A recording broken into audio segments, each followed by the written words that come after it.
జరగటం కళ్ళారా చూశాం. మన జీవితంలో దేవుడు నిత్యము ప్రార్థనా జీవితాన్ని కలిగినప్పుడు ఎంతోమందికి మేలు, సంఘంగా, వ్యక్తిగతంగా, కుటుంబంగా మేలు చూస్తున్నాం. 2వ రాజుల గ్రంథం 19వ అధ్యాయం 1వ వచనం చూసినట్లయితే హిజ్కియా రాజు గురించి మనం చూస్తాం. 19వ అధ్యాయం 1వ వచనం. హిజ్కియా విని తన బట్టలు చింపుకొని గోనె పట్ట కట్టుకొని యెహోవా మందిరమునకు పోయి గృహ నిర్వాహకుడగు ఎల్యాకీమును, శాస్త్రి షెబ్నాను, యాజకులలో పెద్దలను, ఆమోజు కుమారుడును, ప్రవక్తయునైన యెషయా యొద్దకు పంపెను. వీరు గోనెపట్ట కట్టుకొని అతని యొద్దకు వచ్చి అతనితో ఇట్లనిరి: హిజ్కియా సెలవిచ్చినదేమనగా, ఈ దినము శ్రమయు శిక్షయు దూషణయు గల దినము. పిల్లలు పుట్టవచ్చిని గాని కనుటకు శక్తి చాలదు. జీవముగల దేవుని దూషించుటకై అశ్షూరు రాజైన తన యజమానుని చేత పంపబడిన రబ్షాకే పలికిన మాటలన్నీయు నీ దేవుడైన యెహోవా ఒకవేళ ఆలకించి నీ దేవుడైన యెహోవాకు వినబడి ఉన్న ఆ మాటలను బట్టి ఆయన అశ్షూరు రాజును గద్దించునేమో. కాబట్టి నిలిచిన శేషము కొరకు నీవు హెచ్చుగా ప్రార్థన చేయుము. చూడ మనం చూసినట్లయితే హిజ్కియా రాజు రాజు తనను తాను తగ్గించుకొని గోనె పట్ట కట్టుకొని దేవుని సన్నిధిలో ప్రార్థించడం మనం చూస్తున్నాం. అశ్షూరు రాజు ఆ యెరూషలేము పట్టణాన్ని నాశనం చేస్తానని ఒక ఉత్తరం పంపుతాడు. ఆ ఉత్తరంలో చూసి దేవుని సన్నిధిలో మొరపెట్టడం మనం చూస్తున్నాం.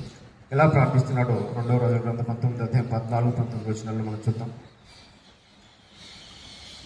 హిజ్కియా దూతల చేతిలో నుండి ఆ ఉత్తరము తీసుకొని చదివి యెహోవా మందిరంలోనికి పోయి యెహోవా సన్నిధిని దాన్ని విప్పి పరచి యెహోవా సన్నిధిని ఇట్లని ప్రార్థన చేసెను: యెహోవా, కెరూబుల మధ్యలో నివసించుచున్న ఇశ్రాయేలీయుల దేవ, భూమ్యాకాశములను కలుగజేసిన అద్వితీయ దేవ, నీవు లోకమందున్న సకల రాజ్యములకు దేవుడవై ఉన్నావు. యెహోవా, చెవియొగ్గి ఆలకింపుము. యెహోవా, కన్నులు తెరచి దృష్టించుము. జీవముగల దేవుడవైన నిన్ను దూషించుటకై సన్హెరీబు పంపిన వారి మాటలను చెవిని పెట్టుము. చోట మనం చూసినట్లయితే ఆ ప్రార్థన ప్రత్యుత్తరం కళ్ళారా మనం చూస్తున్నాం. ఆ ప్రార్థనలోని దేవుడు అతనికి వెంటనే ప్రత్యుత్తరం ఇచ్చాడు. 2వ రాజుల 19వ అధ్యాయం 32-33 వచనంలో ఈ పట్టణంలోనికి అతడు రాడు, దాని మీద ఒక బాణమైన ప్రయోగపడు, ఒక కేడమైనను దానికి కనబరచడు, దాని ఎదుట ముట్టడి దెబ్బ కూడా కట్టడు. ఈ పట్టణంలోనికి రాక తాను వచ్చిన మార్గంలోనే తను తిరిగి వెళ్ళిపోవు. దేవుడు అతనికి ఆ రీతిగా ప్రార్థన ప్రత్యుత్తరం ఇవ్వటం మనం చూస్తున్నాం. రీతిగా మొరపెట్టి ప్రార్థించినప్పుడు ఆ యొక్క అశ్షూరు రాజు, ఆ సన్హెరీబు అనే ఆ రాజు ఆ పట్టణాన్ని నాశనం చేయకుండా, ఆ పట్టణంలోనికి ప్రవేశించకుండా దేవుడు తనకు మాట ఇచ్చి ఆ మాటను నెరవేరుస్తాడు. మాట ఇచ్చినట్లే దేవుడు ఆ రాత్రి ఆయన దూతను పంపి అశ్షూరు రాజు దండుపేటలో తెచ్చి 185,000 మందిని హతం చేసినట్లుగా మనం ఆ చోట చూస్తున్నాం. ఆ రాత్రికి రాత్రే 185,000 మందిని దూత ద్వారా దేవుడు హతమార్చి చూసినప్పుడు ఉదయకాలంలో జనులు లేచి చూడగా వారందరూ మృత కళేబరాలైనని చోట రాయబడి ఉంది. తర్వాత అశ్షూరు రాజు చనిపోవడం, దానికి మారుగా కుమారుడు చోట రాజుగా ఉండటం మనం చూస్తున్నాం. చోట మనం చూసినట్లయితే హిజ్కియా రాజు నిత్యము తనను తగ్గించుకొని ఆ యొక్క యెరూషలేము పట్టణం కొరకు గోనె పట్ట కట్టుకొని ప్రార్థించినప్పుడు యెషయా భక్తుల ద్వారా దేవుడు ఆయన వాక్కునిచ్చి దేవుడు ఆ రీతిగా ఆ పరిస్థితిని దాటించినట్లుగా, ఆ రాజును హతమార్చినట్లుగా మనం చూస్తున్నాం. ప్రతి విషయంలో ఈ రీతిగా మనల్ని మనం తగ్గించుకొని ప్రార్థించినప్పుడు దేవుడు గొప్ప కార్యాలు మనం చూస్తున్నాం. ఈరోజు మనం ఈ పరిచర్యలో కూడా దేశం కొరకు ప్రార్థన, ప్రతి గురువారం ప్రార్థించడం గొప్ప భాగ్యం. ప్రతి నిత్యం ప్రార్థించినప్పుడు దేవుడు ఆ ప్రార్థన ప్రత్యుత్తరాలను మనం చూస్తున్నాం. హెజ్కేలు 22:30 వచనంలో దేవుడి మాటలు మాట్లాడతాడు: దేశంను పాడు చేయకున్నట్లు ప్రార్థించేవారు వారి కొరకు దేవుడు విచారించి ఒకడైనను లేడని ఎదురు చూస్తున్నాడట.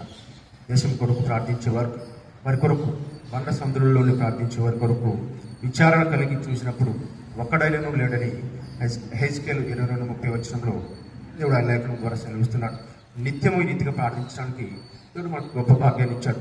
సహవాసం, పరిచర్యలు, ఆయన నామాన్ని మహిమపరచడానికి సహవాసం ద్వారా, పరిచర్య ద్వారా దేశం కొరకు ప్రార్థించడానికి దేవుడు గొప్ప భాగ్యాన్ని ఇచ్చాడు.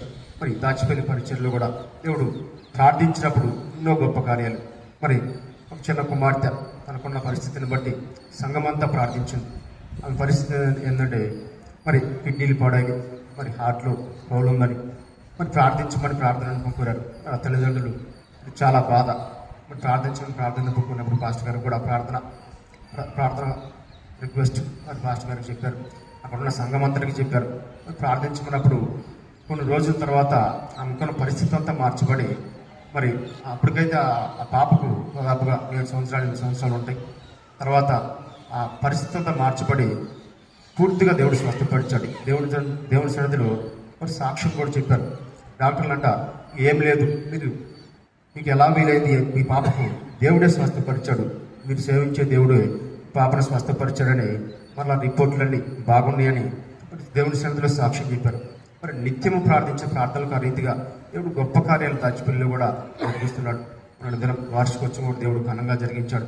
నిత్యము సంఘం అంతటిని ఏక మనసును అనుగ్రహించి ప్రతి ఒక్కరిలో కూడా ఏక మనసును అనుగ్రహించి ఆ పనులన్నింటిలో సహకరించడానికి ఆ యొక్క ప్రార్థనలో మరి ప్రతి ఒక్కరు ప్రార్థించడానికి దేవుడు గొప్ప అద్భుతాలు ఆశ్చర్యకరంగా జరిగించాడు. ఎలా వీలైందంటే ప్రార్థన ద్వారా మాత్రమే వీలైంది. నిత్యము ప్రార్థించే ప్రార్థన బట్టి, సేవకుల యొక్క ప్రార్థన బట్టి, అనుదినం ప్రతి ఒక్కరు ప్రార్థించే ప్రార్థన బట్టి సంఘమంతటికి దేవుడు యొక్క మనసును అనుగ్రహించాడు. ఆ ప్రార్థన దేవుడు ఘనంగా జరిగించాడు. వార్షికోత్సవం ఆయన నామహిమార్థం జరిగించాడు. అట్లా ఎన్నో అద్భుతాలు ఆశ్చర్యకార్యాలు దాచిపల్లిలో ఆ పరిచర్యలు దేవుడు గొప్పగా నిలవబెట్టి ఆ రీతిగా ప్రార్థన జరిగిస్తున్నాడు. మరి ఈ రీతిగా మనం చూస్తున్నట్లయితే పరిశుద్ధ గ్రంథంలో ఎంతోమంది జీవితాల్లో దేవుడు గొప్ప కార్యాలు మనం చూస్తున్నాం. మరి విశ్వాసం కలిగి ప్రార్థించినప్పుడు, విశ్వాసంగా ముందుకు అడుగులు వేసినప్పుడు మనం ఎవరైతే నమ్ముటిని వాళ్ళనైతే నమ్మవానికి సమస్తం సాధ్యమని ఆయన లేఖనం సెలవించినట్లుగా ప్రతినిత్యం మనం విశ్వాసం కలిగి నమ్మకం కలిగి ప్రార్థించే ప్రార్థనకు ప్రతిగా మనం చూస్తున్నాం. మరి పరిశుద్ధ గ్రంథంలో మరి ఎన్నో సంవత్సరాలుగా అనారోగ్యంగా ఉన్న స్త్రీని గురించి మనం చూస్తాం. ఆమెకున్న పరిస్థితిని బట్టి దేవుని సన్నిధిలోకి వెళ్ళి దేవుని ఎదుటికి వెళ్ళి ఆయన వస్త్రపుచ్చంగా ముట్టినప్పుడు ఆమెకున్న రోగం నుంచి విడిపించబట్ట మనం చూస్తున్నాం. యేసు ప్రభువు ఆమెతో అంటాడు, అమ్మ నన్ను ముట్టింది ఎవరని అక్కడున్న జనసమూహం అడిగినప్పుడు, ప్రభువా ఇంత జనసమూహంలో ఎవరు ముడతారో ఎలా అర్థమవుతుంది అని అన్నప్పుడు యేసు ప్రభు వారు అంటాడు, నాలో నుంచి ప్రభావం బయలు వెళ్ళింది, ఎవరో నన్ను ముట్టారన్నప్పుడు ఆయన ధైర్యంగా దేవుని ఎదుటికి వచ్చి దేవుని అందరి జనులందరి ఎదుట ప్రభువా నేనే అని చెప్పడం మనం చూస్తున్నాం. యేసు ప్రభు వారు అంటాడు, మరి నీ విశ్వాసమే నేను స్వస్థపరిచిందని. ఆ రీతిగా విశ్వాసంగా మరి దేవుని సన్నిధిలోకి వచ్చినప్పుడు మనం ఎప్పుడైతే దేవుని ఎదుట నమ్మకంగా విశ్వాసంగా ప్రార్థించినప్పుడు గొప్ప కార్యాలు మనం చూస్తున్నాం, అద్భుతాలు ఆశ్చర్యకార్యాలు చూస్తున్నాం. శద్రక్